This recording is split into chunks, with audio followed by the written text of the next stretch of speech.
Friends, ఎలా అయితే భౌతిక ప్రపంచంలో సూర్యుడు లేకపోతే వెలుగు అన్నది ఉండదో, అలాగే ఆధ్యాత్మికత వెలుగులు మన జీవితంలో లేకపోతే, ఎప్పటికీ ఆత్మజ్ఞానం అన్నది లేకపోతే మన జీవితంలో వెలుగులు ఎప్పటికీ ఉండవు.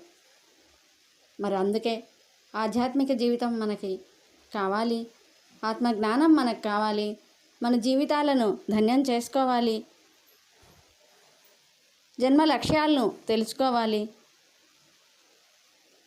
మనం ఆత్మతో తెచ్చుకున్న లక్ష్యాలని, బాధ్యతల్ని, బంధాల్ని తెలుసుకోవాలి అంటే ఆత్మజ్ఞానులం అవ్వాలి. శ్వాస మీద ధ్యాస పెట్టాలి. బ్రహ్మర్షి పత్రిజీ మనకి వివరించింది ఇదే. శ్వాస మీద మన జీవిత లక్ష్యాలని, మన జన్మ లక్ష్యాలని, బాధ్యతల్ని, బంధాలని, ప్రపంచం కోసం మనం చేయాల్సిన లక్ష్యాలని అన్నీ అర్థం చేసుకుంటాం. చక్కటి బుద్ధ మార్గంలో మనం పయనం చేద్దాం. మన తోటి వారిని కూడా బుద్ధులుగా తయారు చేద్దాం. Okay friends, thank you.